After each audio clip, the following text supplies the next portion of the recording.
I'll summarize it in 3 words. So exposure to new experiences and opportunities, one of learning and growth.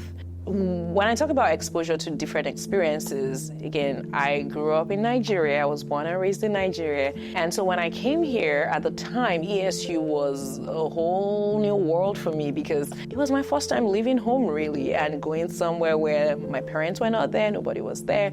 So I had to grow up. I had to really think about, think on my feet and really find ways to be successful and make the best of this new place that I've been dropped into. I think for me, it felt really surreal. Yeah. Just walking in here and I'm like, oh my goodness, this is a big campus. I thought it was a big campus then. I was like, this is a big campus. And so brought my mom around and she saw ASU. And she said it looked like everything was kind of enclosed in some sense. And she applied right there. So I did not apply. My mom was the one that applied. And then surprise, we got that email that had been accepted to ESU. My dad is like, oh my goodness, how are we going to pay for this? Boy's like, all right, let me see what we can do. So ESU had a scholarship for international students. So both sent the application and we applied. So they gave me a half tuition waiver. My mom was like, yeah, that's great. We appreciate it, but guess what? We still cannot afford it.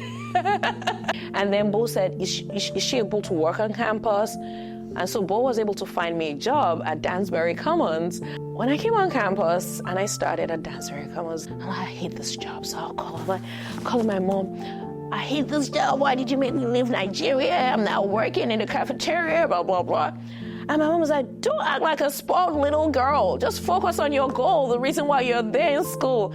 And so when she helped me to see the other side, right, the other perspective. And then I was like, okay, I'm thankful. I'm thankful that I have a job and I can go to school and pay my tuition. My very first introduction to research or even research careers was at ESU.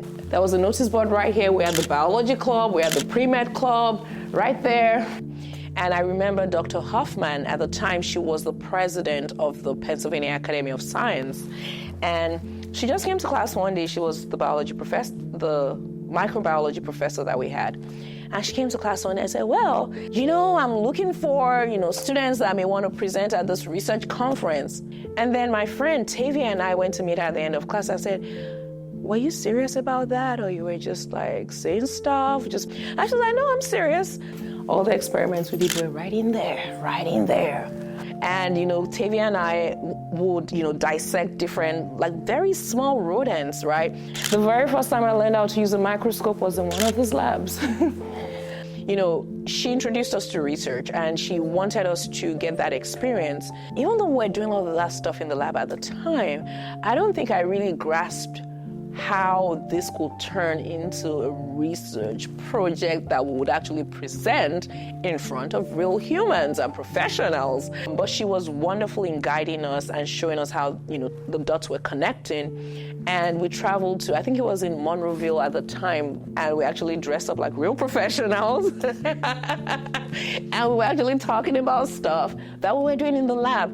And for me, that was a great experience. It was that seed that was planted at ESU and the opportunity I got to go to a professional conference to present that kind of followed me even when I got my position, the position at the University of Maryland, now to a point where I'm managing grants and advising people on how to best tailor their research. I'm grateful because ESU did provide those opportunities for me, even starting with the scholarship and just even the ability to be able to, pay my tuition and make it work. I think it has evolved a lot in terms of the diversity of the student body. We had, at the time when I was here, I think there was a deliberate effort being made. There was a deliberate effort being made across all the Pennsylvania state system schools to diversify the different schools. I think ESU was one of those. It shows you that you can also get there wherever there is, right? That you can also succeed in life. You can also, have a good education and do well for yourself. And I've seen that evolution over time at ESU. I will tell my college self to embrace every opportunity that you're given. Don't complain. Well, you're allowed to complain just for a little bit and then just snap out of it and keep moving. I'm really grateful for all the opportunities I had.